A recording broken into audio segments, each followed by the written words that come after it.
porque no nos hemos ocupado, no nosotros, no se han ocupado de eso los políticos ineficientes y ladrones, que son los que han permitido que un país que ha crecido extraordinariamente de manera económica, macroeconómica, no tenga como correspondencia el progreso de toda la sociedad. El día de ayer se conoció que la justicia peruana ha resuelto, por lo menos en esta primera instancia, la decisión de ilegalizar el partido de Antauro Humala, y hay gente que le faltó poco menos que salir anoche para celebrarlo.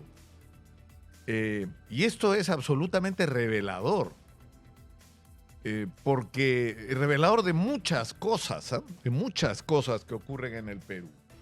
Es decir, por ejemplo, los argumentos que se usan contra el derecho a la participación de Antauro Humala es que el señor fue responsable. Yo investigué, probablemente yo he participado en el equipo que con más responsabilidad y seriedad investigó los sucesos de Andahuaylas. Y lo que está claro es que, si bien no se le puede atribuir una responsabilidad directa en los homicidios, lo que sí está claro es que tuvo la responsabilidad de que estos ocurrieran, porque si él no organizaba esa azonada y no sublevaba a la gente, no morían ni los policías ni los suyos.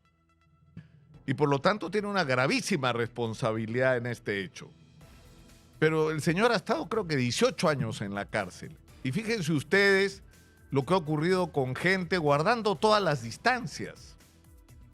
Pepe Mujica estuvo preso décadas por el secuestro y asesinato de personas en Uruguay, cuando era parte de la organización Tupamaros. Y terminó siendo uno de los presidentes no solo más carismáticos, más inclusivos, más dialogantes, sino además más democráticos que ha tenido probablemente Latinoamérica en las últimas décadas. Se ha convertido en un referente del ejercicio de la política con honestidad. Y miren de dónde venía. Hay gente que celebra allí Bukele lo máximo, hay que hacer lo que hace Bukele, pero a ver, pon el freno, hermanito. Bukele viene del Frente Farabundo Martí de Liberación Nacional. ¿Saben ustedes lo que era eso? Era el MRTA del Salvador, solo que grandazo, que tenía el país partido en dos y en décadas de guerra civil. Responsable de secuestros, de asesinatos, de bombazos, es decir, de miles de muertes. Al final, en Salvador se llegó a un acuerdo de paz, se acordó que tanto la guerrilla del Farabundo Martí como los grupos paramilitares podían participar, es decir, de la derecha, de la que se enfrentaba a ellos incluso de manera armada junto con el ejército. Tenían derecho a la participación política y se hizo todo un proceso. Parte de ese proceso fue la aparición de líderes como a nivel municipal, como Nayib Bukele, que cuando fue electo como parte del Frente Farabundo Martí de Liberación Nacional. Una vez más, el MRTA del Salvador. Entonces, esto ¿qué es a lo que voy?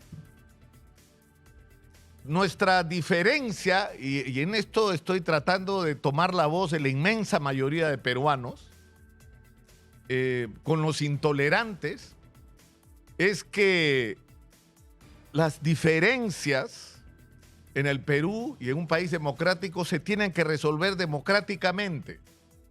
Que la manera de decidir cuál es el rumbo que se le da a un país es a través de elecciones democráticas donde el voto ciudadano es el que toma las decisiones.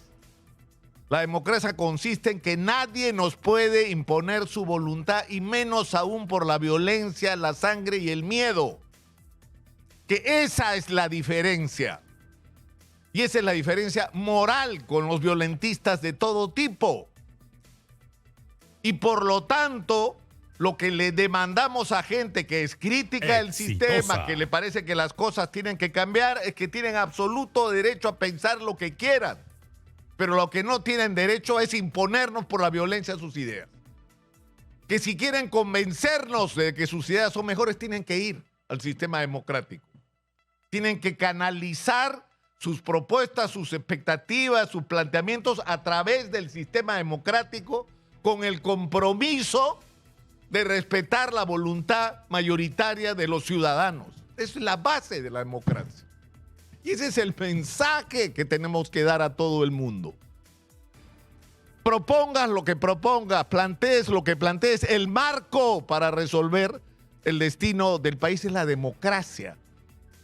No la imposición bajo ninguna forma, insisto, y menos aún por la violencia. Y esto es lo que ha permitido que el enorme descontento social que ha recorrido, por ejemplo, América Latina en las últimas décadas, finalmente sea canalizado democráticamente. A estas alturas, yo creo que habría que estar loco para proponer una vía violenta para imponerle a otros, así como han sido descartados los golpes de Estado, los métodos violentistas para pretender asaltar el poder, también, por así decirlo, han pasado de moda. Entonces, eso es lo que hay que defender. Es decir, no necesitamos que dentro del sistema democrático esté solamente gente que piensa, que tiene pensamiento de centro-derecha. Todos tienen derecho a ser parte mientras respeten las reglas de juego y se sometan a ellas. Ese chip debería estar introducido en la cabeza de todos y lamentablemente no lo está, sobre todo de quienes pretenden seguir manejando la política. ¿Y cuál es el problema al final? Piensen ustedes con Antauro Humala. Exitosa. Según la última encuesta, si vamos a unas elecciones este domingo, según Ipsos, el domingo pasado, Keiko sacaba 12, Antauro 8 y todos los demás son unos enanos.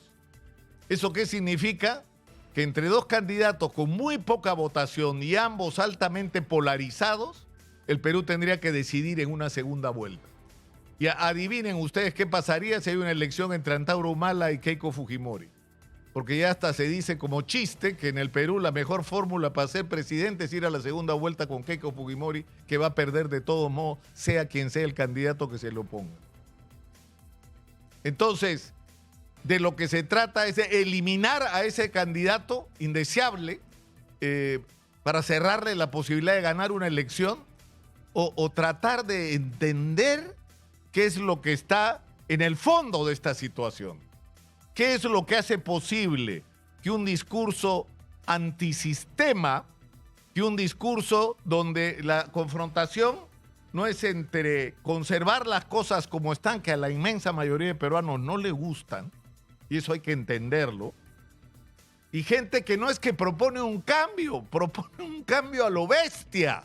Es decir, tirarnos para atrás, es decir, algunos dicen que hay que regresar a Fujimori y Montesinos.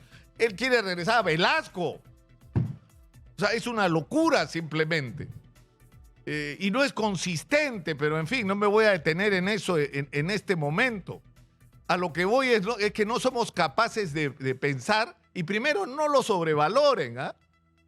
Porque fíjense de lo que estamos hablando. A estas alturas de la crisis política en el Perú, donde la gente está harta del escenario político de sus actores, no se ha podido generar una ilusión que a la hora que vayas a una encuesta diga yo, el 35% de la gente votaría por este y el 25% por este otro. Eso no existe en el Perú.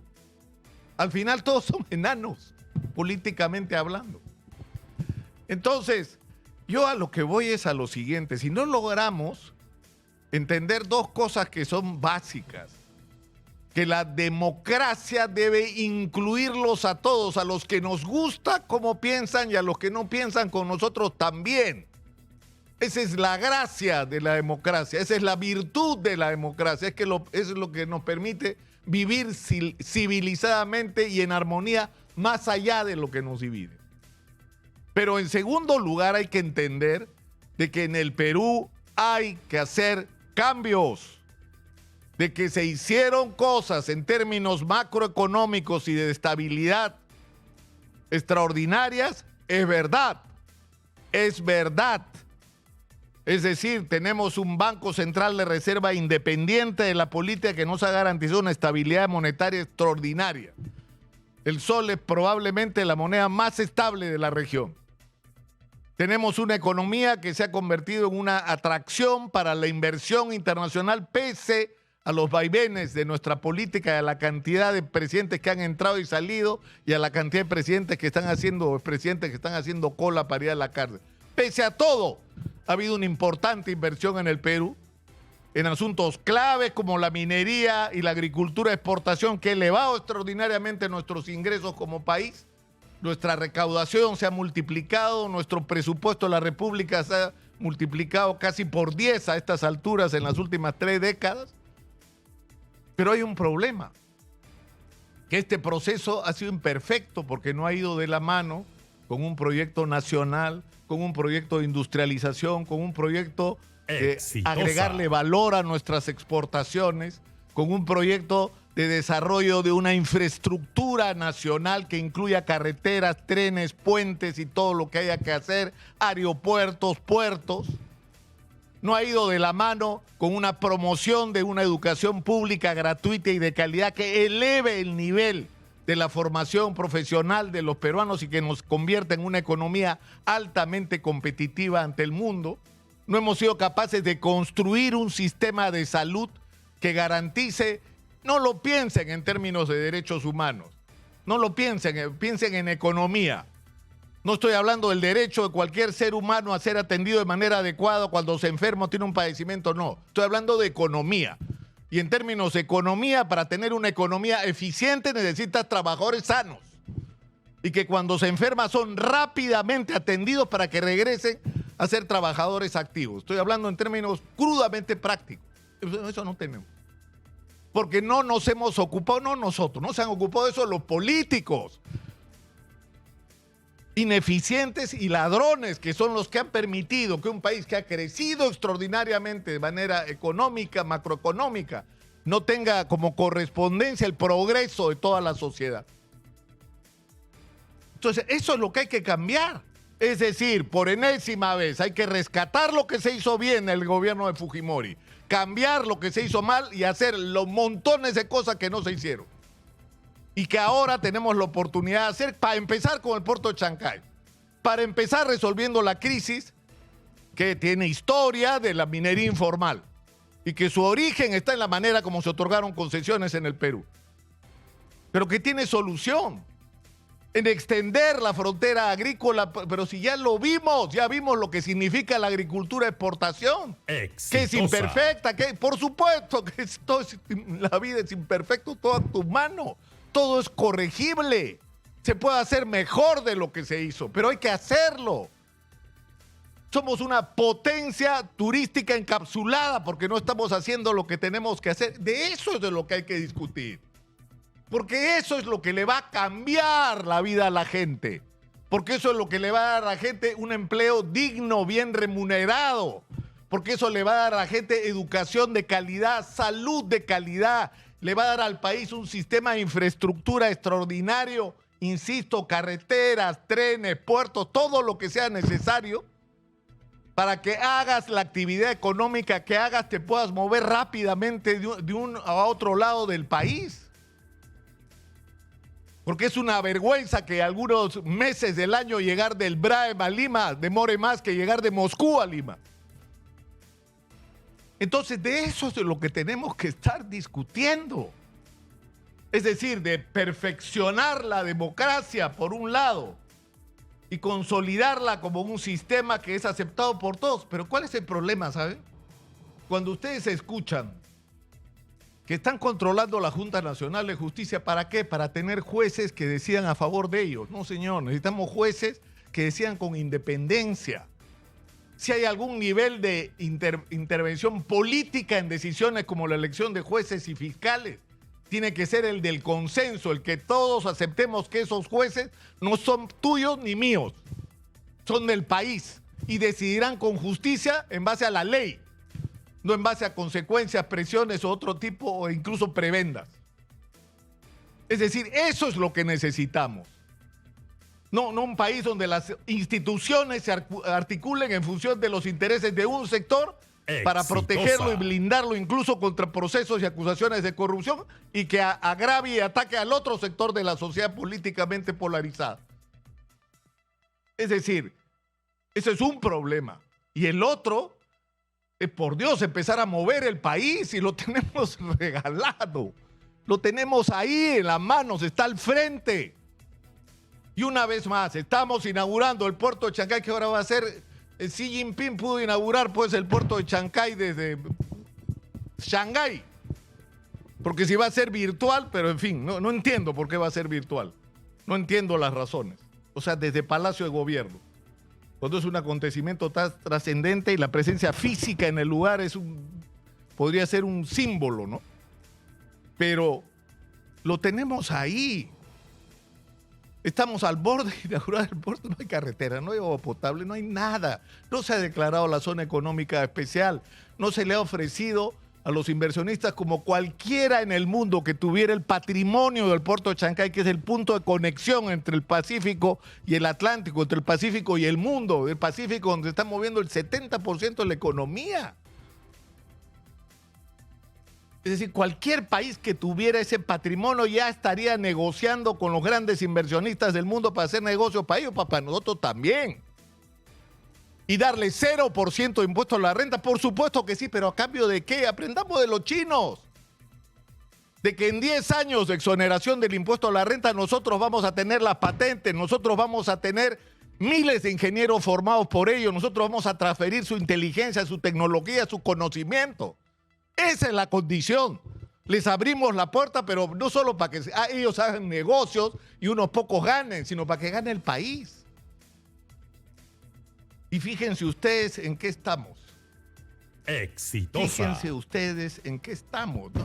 Es que, sinceramente, yo sé que puedo resultar, y lamento serlo, reiterativo sobre estas cosas. Pero yo creo, estoy convencido, cada día con la gente con la que hablo, con la información a la que tengo acceso, es que tenemos la oportunidad que este país nunca ha tenido en esa dimensión. Tenemos la posibilidad de un plazo muy corto convertirnos en un país del primer mundo. Y eso depende exclusivamente de lo que hagamos. Y no lo lograremos si no lo hacemos. Y eso depende de quienes tengan en sus manos la conducción del país y que resuelvan cosas tan elementales, que no he hablado de eso no porque sea trascendente, porque es vital, porque uno de los problemas que no se resolvió en estas décadas en el Perú fue el de la seguridad, y una de las razones es porque se desmoralizó, se corrompió, se desprofesionalizó y se politizó de una manera asquerosa la Policía Nacional, que es una organización que en este momento no está en condiciones de enfrentar el reto de poner en raya a los delincuentes. Y eso es una responsabilidad del manoseo, de la manipulación, de la corrupción, del mal manejo de los recursos de la policía, y cuyas consecuencias estamos pagando hoy, claramente. Y eso es, por ejemplo, otra de las cosas que hay que cambiar. Pero para terminar, yo creo que no necesitamos ni a Keiko Fujimori ni a Antauro Humala. No necesitamos extremos. No necesitamos elegir el mal menor o el menos malo. O sea, necesitamos optar por que el Perú tiene que cambiar las cosas, pero tienen que cambiar las cosas, como decía Gareca, con inteligencia, usando la cabeza, con serenidad, con objetividad, con realismo, con audacia, dejando de lado la polarización política, la confrontación, poniendo delante el interés del país, sin olvidarnos que el país somos todos. No solo los que están arriba, somos todos. Y todos tenemos que beneficiarnos de la extraordinaria riqueza y de las extraordinarias posibilidades que este momento de la historia nos está dando como país. Soy Nicolás Lucar, esto es Hablemos Claro, estamos en Exitosa, la voz que integra al Perú, 95.5 en la FM en Lima, canal 34 de Movistar.